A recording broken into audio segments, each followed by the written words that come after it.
কেউ বাঁচাতে আসবে না। যেদিন এটা বুঝবে সেদিন থেকে তুমিই বদলাতে শুরু করবে।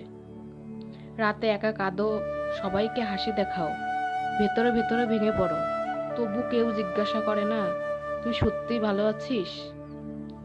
ব্রেকআপ তোমাকে বদলে দিয়েছে, ফেলিয়ার তোমাকে চুপ করিয়ে দিয়েছে, আর ওভার থিঙ্কিং তোমার ভেতরের শক্তিটাকেই মেরে ফেলেছে।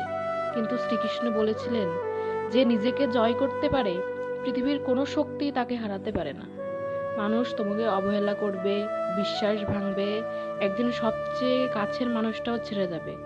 কৃষ্ণের প্রথম উপদেশ, নিজেকে এত শক্ত বানাও যাতে কারো উপস্থিতি শান্তি না দেয় আর কারোর অনুপস্থিতি কষ্ট না দেয়। দ্বিতীয়, যা তোমার নিয়ন্ত্রণে নেই তা নিয়ে কষ্ট পাওয়া বন্ধ করো। তৃতীয়, নীরবতা সবচেয়ে শক্তিশালী উত্তর।